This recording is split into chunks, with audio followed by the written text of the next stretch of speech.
Hi, my name is Rick Bloodworth. This is the Common Sense Christian Patriot channel, and today we're going to be talking about the pioneering spirit. I think it's a spirit that all of us need to have, and it's one that really excites the imagination when you think about it. Most of us, when we were growing up as kids, really enjoyed reading about our history in 19th century America, when there were so many people that were migrating from the east to the west by wagon train. The east had gotten more and more populated. The industrialization had begun, and the big cities were now starting to get polluted. And they also had a number of other problems with higher crime. It wasn't safe for a lot of people to be there with their families, and people just wanted a fresh start.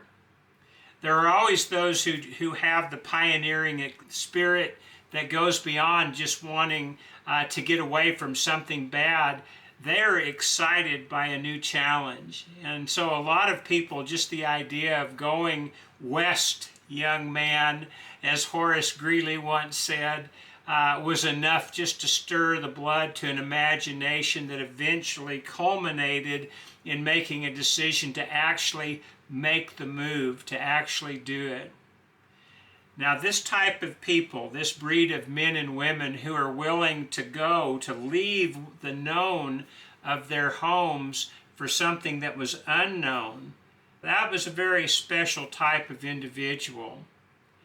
Can't you imagine the pushback they would have got from their families that they were leaving behind? The families would have no doubt heard of all the struggles that the pioneers were having on their trip from the east to west, the dangers from Indians, the dangers from the weather, the dangers from disease. Just a myriad of different challenges faced them. A lot of people, in fact, did not make this trip. And so the warnings that the families would have given, the friends would have given to those who were leaving would have been genuine warnings. There were real risks. There were very many people who simply left. They sold everything they had, they risked everything they had, and they lost on that big gamble. But there were a lot of people who didn't. There were a lot of people who were able to make the challenges of the trip and were able to make it to a modern day version of the promised land that the Israelites went to thousands of years earlier. Can you imagine what it must have been like for the people on those wagon trains to finally reach their destination? Maybe they were heading all the way to the West Coast, to California, to Oregon, to these territories that were pristine and fresh, green. The land would seemingly grow anything, feed any type of wild stock that you wanted to raise. Can you imagine what it must have been like for those people? Now imagine a lot of the early pioneers would have had their share of people who wanted to turn around when the going got tough. I can only imagine what it would have been like for those once winter started to set in, and maybe they hadn't made it over the mountain passes quite yet, and there would be some discouraged people. Maybe they had suffered attacks from the Indians of the lands that they were going through, and maybe they'd lost loved ones and just wanted to throw in the towel and go back home. I'm sure there were a lot of people who did return. But for those who made it, for those who persevered, the joy of and the freedom that they would have had, I suspect would have been incomparable. Something that we can only imagine today.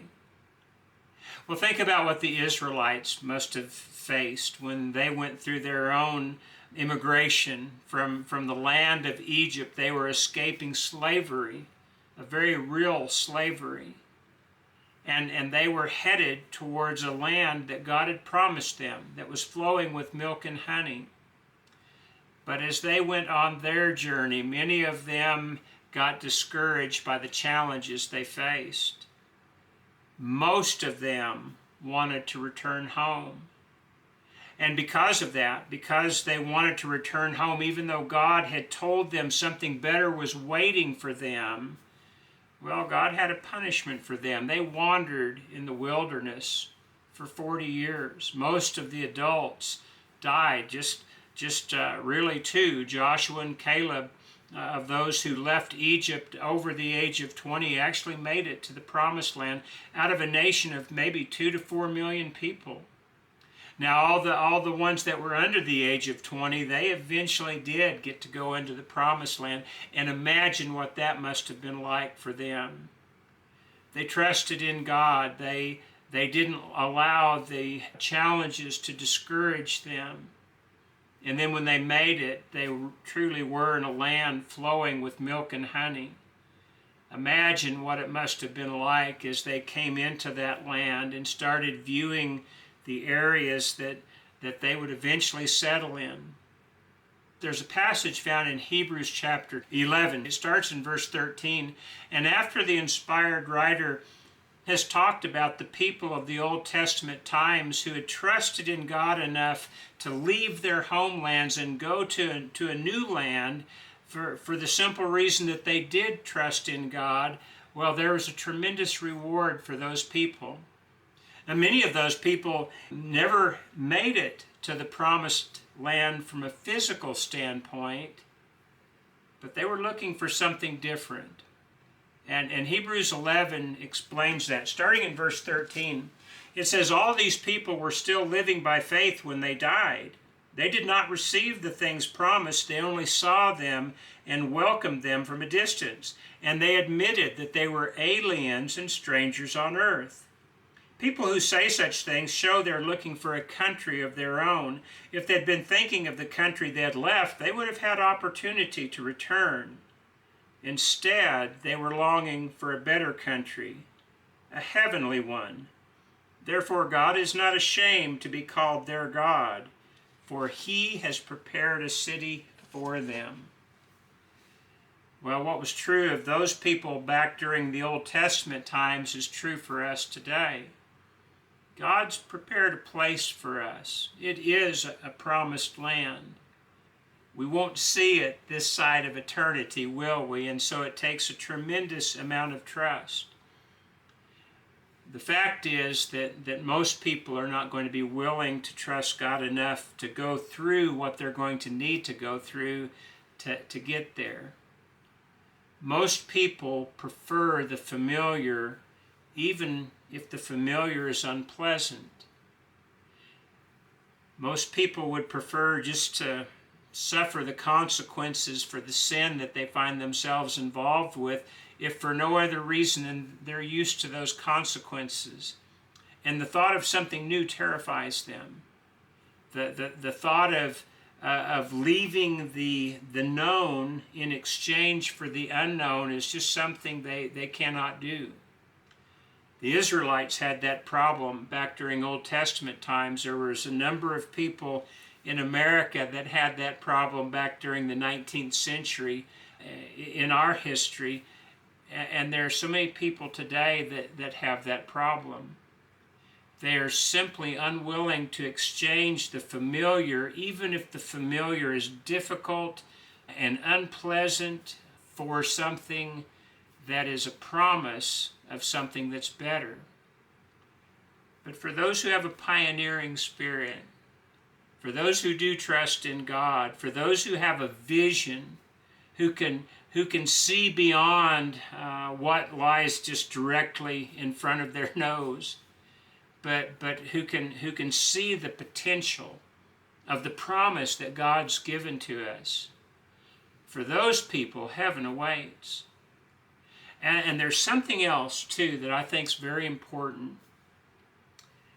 We live in a world today that does have many different challenges. I suspect every era of people who have lived have had their own particular set of challenges, but we seem to be getting more and more as the days go by. A lot of people find themselves in situations of their own making. Maybe they've obtain some type of an addiction to drugs or to alcohol. Or maybe they're addicted to some other sin that's destructive to them, but they just can't see giving it up. You talk to any alcoholic, and when they finally are successful in giving up alcohol, it's very likely that they convince themselves that they just do it one day at a time, because the thought of not being able to get that alcohol again in the future was just too unbearable. It's the same for drug addicts. It's probably the same for everybody who's been addicted to any type of sin. The only way that we'll make that exchange, the only way we'll give up these things, is if we can see something better. God has promised us something far better. And if we can just leave the sins of this world and trust God enough to try it His way, well, in many ways we're going to enjoy a heaven here on earth, a promised land of our own. And it's not even necessarily the sinful things that sometimes people enslave themselves to, that people need a pioneering spirit to be able to escape it. Some people are so enmeshed in debt, and they can't see ever getting out of that debt. And so a lot of people have given up. They don't even try. They just keep the same destructive habits they've had. They just keep going in that direction that, even though they know is going to lead to a miserable existence, they just can't seem to give it up. And then think about the families. Think about a husband and a wife, or maybe a single parent who has children who maybe are starting to turn into teens and adults themselves, and they've gotten themselves involved in different things that are unacceptable, things that are destructive to them, things that are sinful. And yet the parent loves the child still, even if that child is an adult, and they don't want to do anything that might cause a rift in their relationship, and so they just tolerate what they're doing.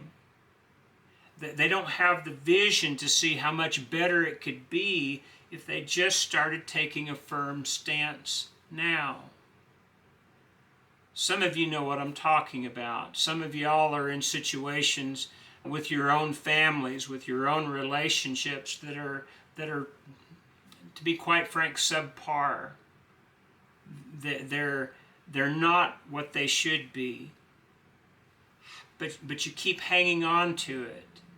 You keep hanging on to the bad things because you think that they are inextricably tied to the relationship, but they're not. You can take stands. You can put expectations, parents, upon your children. Spouses, you can put expectations, proper, godly expectations, upon your spouse. Not because they come from you, but because they in fact come from God. And you can insist that they uphold godly standards. And that's going to be hard. Think about what it was like for those who were wanting to go from the east to the west back during the Great Migration of the 19th century. They might have had to have sold everything they had and then outfitted themselves with a wagon and all the things that went along with that, and then actually get in that wagon and start going on that trip. That couldn't have been easy. They were filled with uncertainty, but they knew that they were going towards something better. When you and I find ourselves in a difficult situation, very often what we really need is just to trust in God. And we need a pioneering spirit, and by that I mean a vision to where we can see that things could be remarkably better if we would just change, if we would just do those difficult things that are required to enact that change. It's true. There will be times when you have a situation with a loved one where they're going on a destructive path. There will be some that refuse to leave that path. And because of that, by taking a stand, you might actually separate that relationship, at least for a time. Well, as difficult as that is, that's okay, because you have a vision of something better, and you want to be able to help them to get to a better place. But if they refuse, then you need to refuse to allow them to drag you to a bad place. And I think that's what so many people end up doing. It's like the people of the 19th century who were feeling trapped in the big cities. They were polluted, they were disease-ridden, they were dangerous, and yet when they had an opportunity to leave, they just couldn't do it because they hated to give up what they did have.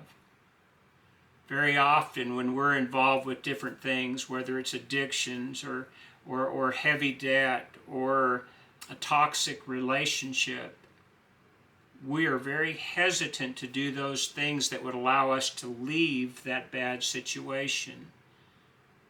But we need to be able to trust in God. And we need to be able to do those things that will allow us someday to be in a better situation and allow our loved ones to be in a better situation. It will cost you something. It will be hard. Not everybody's going to buy into what you have bought into. But for those who are convinced that God's way is the best, and in fact the only way, for those who will turn their lives over to God, and by that I mean they start reading the Word of God and finding out what He wants us to do, and then we do it, well, we're going to find that our life begins to get better. And at the end of the journey, there's going to be a promised land waiting for us. We just have to stop viewing our little world as the only thing there is. We need to start having a vision of the heaven that awaits us. And along the way, we need to have a vision of the better life we can have while we remain here on earth, if we'll just start making those difficult changes that we know we need to make. Do you have the pioneering spirit? Do you have a vision of heaven? Do you trust God enough to help you to do the things that you know He wants you to do? If you do, well, get ready for two things. One, a difficult time for a while because there will be some sacrifices along the way. But two, get ready for a better life and get ready for the prospect of heaven someday. This world is not our home. We need to be like those people in Hebrews who admitted that this world isn't our home and are longing for a better country, a heavenly one that God has called us all to. Do you have that pioneering spirit within you? Well, that's it for today. Let me know what you think. I always enjoy the comments and I always try to respond to them, so please comment. If this is helpful to you, if this is the type of video that's helpful to you, do me a favor and subscribe and share it with other people so that the channel can get around to more people. It's a brand new channel just getting underway, and that'll help me a lot, and know that I certainly would appreciate your doing that. But for right now, I truly appreciate your sharing your time with me today, and I hope we'll see you again next time. God bless.